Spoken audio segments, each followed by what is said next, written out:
लेकिन आज वक्त पे दिल टूटा है। आज नीतीश कुमार ने दिल टूटने का और छल्ली छल्ली करने का काम किया है।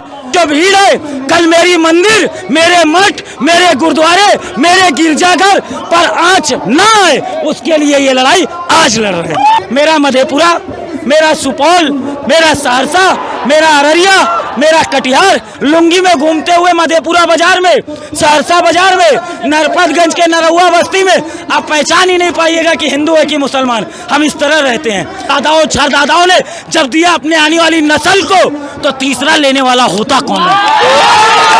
कि ये लोकतंत्र बचाओ नजर आ रहा है, ये संविधान बचाओ नजर आ रहा है। अभी आप देख रहे हैं मिल्लत टाइम्स और मैं हूं जोहान। अभी पटना के गांधी मैदान में है और यहाँ पर लाखों की तादाद में मुसलमान आए हुए हैं अपने वक्फ को बचाने के लिए, अपने संविधान को बचाने के लिए। वक्फ बचाओ दस्तूर बचाओ कॉन्फ्रेंस के ज़रिए यहाँ पर इमारत शरिया ने बड़ी तादाद में मुसलमानों के आने की अपील की थी और लाखों की लाख तादाद में मुसलमान आए भी। जितने लोग मैदान के अंदर है, इससे ज़्यादा लोग आ ही रहे हैं और अमूमन यह अंदाज़ा लगाया जा रहा है कि यह मैदान इतिहास में पहली बार ऐसा होगा कि जितने लोग अंदर रहेंगे उससे ज़्यादा लोग बाहर रहेंगे। अभी लगातार लोग आ ही रहे हैं। इसी बीच एक तिलक लगाए एक हमारे हिंदू भाई मिल गए हैं, जेडी यादव नाम है, सोशल मीडिया पे पॉपुलर रहते हैं, हमेशा एक्टिव रहते हैं। अब सामने इमरान प्रताप गढ़ी की भाषण चल रही है और इधर आप सैकड़ों की तादाद में लोगों की भीड़ देख रहे होंगे। क्या कहेंगे यह ऐसा माहौल, मुसलमानों के बीच में तिलक लगाए एक हिंदू भाई, क्या कहेंगे इस बीच? कोई लोगों को क्या संदेश देंगे? सर, हम संदेश ये देना चाहेंगे कि पता नहीं लोग क्या कहते हैं या क्या नहीं, हम किसी कोई हमारी बात को गलत ना समझे। ये किसी को मुसलमान नज़र आ रहे होंगे, हमको नहीं जानते, लेकिन हम कहेंगे कि ये लोकतंत्र बचाओ नज़र आ रहा है, ये संविधान बचाओ नज़र आ रहा है। ये जो भीड़ है, ये सिर्फ वक्त कब्रिस्तान और मस्जिदों को बचाने के लिए नहीं है। ये जो भीड़ है, कल मेरी मंदिर, मेरे मठ, मेरे गुरुद्वारे, मेरे गिरजाघर पर आंच ना आए, उसके लिए ये लड़ाई आज लड़ रहे हैं। यही हम लोगों से एक बहुत बड़ी भूल, यही हम लोगों से एक बहुत बड़ी चूक हो जा रही है। एक मीडिया, उसको मीडिया कहिए या दूसरी तरह की मीडिया कहिए, उसका सिर्फ और सिर्फ लक्ष्य ये कि ये दिखाना कि ये मुसलमानों का जद्दोजहद है, ये मुसलमान लड़ाई लड़ रहे हैं। सर, एक बात हम कहना चाहेंगे, एक बात हम जानना चाहेंगे, किसी के मजहबी, किसी के मस्जिद, किसी के मंदिर या किसी के मठ पे किसी का अधिकार तो नहीं होना चाहिए। हम गांव के लोग हैं, हम किसान हैं और खास करके हम कोसी और सीमांचल से आते हैं। जो बात अभी आप कहे उसका संदेश हम स्पष्ट करना चाहेंगे कि आप कहे कि इतने मुसलमानों के बीच में एक टीका लगाया हुआ। सर, मेरा मधेपुरा, मेरा सुपौल, मेरा सहरसा, मेरा अररिया, मेरा कटिहार, मेरा किशनगंज, इन सारे जिलों में अमूमन किशनगंज में 70% मुसलमान, कटिहार में लगभग 55% मुसलमान, अररिया में लगभग 45-50% मुसलमान, पूर्णिया में लगभग 35-40% मुसलमान, मधेपुरा और सहरसा सुपौल का भी अनुमान यही स्थिति है। सर, कभी तो हमने नफरत नहीं देखी, कभी तो हम नहीं देखे किसी से गिरे हुए, आज तक कभी मेरे कोशिश। अब कभी गांव बाजार हमारे साथ घूम कर देखिए, लुंगी में घूमते हुए मधेपुरा बाजार में, सहरसा बाजार में, नरपतगंज के नरहुआ बस्ती में आप पहचान ही नहीं पाइएगा कि हिंदू है कि मुसलमान। हम इस तरह रहते हैं, हम इस तरह एक दूसरे के साथ जीते हैं। सर, ये 2014 के बाद एक नफरती लोग आए हैं, उन नफरती लोगों का दुसंकल्प दूसरा है। सर, आज हम लोगों को एकजुटता के साथ और वक्त की जहाँ तक बात आएगी, जितना मैं समझता हूँ मुझको नहीं लगता इससे ज़्यादा कुछ समझाने की बात है। आपका नाम क्या है? मोहम्मद इरशाद आलम। मोहम्मद इरशाद। आपके पिताजी का नाम? भोला देवान। भोला मियाँ। भोला। अब एक बात हमको बताइए, भोला मियाँ नाम में ही देख लीजिए, बाकी सब छोड़ दीजिए। अब इनके भोला मियाँ से इरशाद साहब को जो चीज़ मिली, उनको भोला जी को उनके दादा से मिली होगी।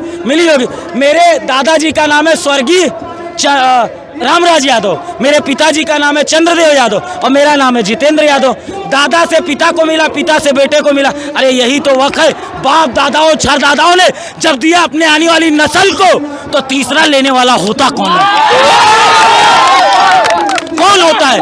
और रह गई बात वक्त पे, सिर्फ वक्त पे मत आइए, 3 तलाक पे आइए, आप NRC CA पर आइए, आप कई अमेंडमेंट बिल पर आइए सर, किसान का आप वापस कर देते हैं क्योंकि वहाँ जाट लड़ रहा था, क्योंकि वहाँ गुजर लड़ रहा था। ऐसा लग रहा है सीडी भाई, इतने सारे लोग आए हैं। मोदी सरकार कहते हैं, कोर्ट में उनके मंत्री कहते हैं या उनके वकील कहते हैं कि कई लाखों मुसलमान से सजेशन लिया गया, उसके बाद यह एक्ट लाया गया, फिर इतने लोग विरोध में क्यों है?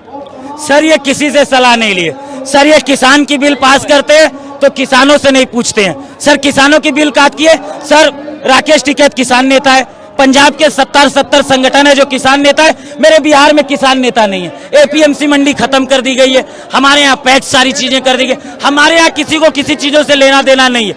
अब हम ये आपके माध्यम से आप जो बात कह रहे हैं उसको हम बताने की कोशिश करेंगे कि सर ये मुसलमान से किससे पूछे थे? ये शाहनवाज साहब से पूछे थे आपके, और मुख्तार अब्बास नकवी साहब से पूछे, अरे उनसे भी पूछते तो वो इनको सलाह सही देते। आज उनकी पूछ कहाँ है? आपको कहीं पर आपको शाहनवाज जी या आपको कहीं मुख्तार अब्बास नकवी जी आज नजर आ रहे हैं? सर उनको ऐसे गंदे कहते हैं ना कूड़ेदान में फेंक दिया गया, और उसी तरह ये नीतीश कुमार को वो फेंक देंगे। मैं ये लिख कर आज कागज और कलम से दिख रहा हूँ। चाचा तो मुसलमानों के हमदर्द बना करते थे, बीजेपी हालांकि मुसलमानों को भाव भी नहीं देती है, जो नेचुरल चीज़ है राजनीतिक में, ऐसा वह करके भी अपना वोट बैंक बना रही है। तो ये चाचा का जो कहा जाए एक चौकीदारी है मुसलमानों पर, वो खत्म होती नजर आ रही है। मुसलमान अब विरोध कर रहे हैं चाचा का। विधानसभा चुनाव में क्या होगा? चाचा का आप जहां तक बात करिएगा, फिर मैं इनकी तरफ से बोल रहा हूँ, फिर मैं अपने लोगों की तरफ से बोल रहा हूँ। चाचा एक अच्छे नेता थे। कब? जब चाचा ने 2005 से सरकार ली और चलाने का काम किया। चाचा ने कभी सांप्रदायिक ताकतों से समझौता नहीं किया। जब सांप्रदायिक ताकत उन पर हावी हुई तब उन्होंने गठबंधन तोड़कर उनको आंख से आंख मिलाने का काम किया। इन्होंने हमारे जो मदरसा के शिक्षक हैं उनको कहीं ना कहीं वेतन देने का काम, बहुत अच्छी चीजें हैं, लेकिन आज वक्त पे दिल टूटा है।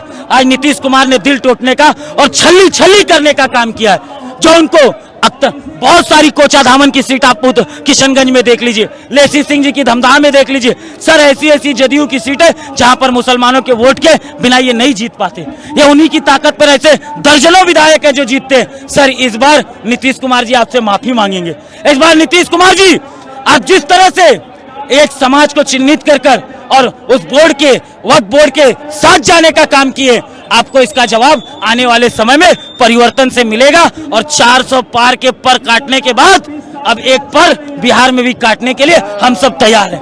400 पार का पर काटने के बाद बिहार में भी अब विधानसभा चुनाव से पहले जो यह राजनीति है, यह राजनीति अब अलग रुख लेती दिखती है और मुसलमानों की बड़ी तादाद अब नीतीश कुमार के विरोध में लगातार खड़े नजर आ रहे हैं। यह लगातार तस्वीरें आप देख रहे होंगे, जितने लोग आपको मैदान में नजर आ रहे होंगे उससे ज़्यादा लोग मैदान के बाहर भी है, लोग आ रहे हैं जा रहे हैं।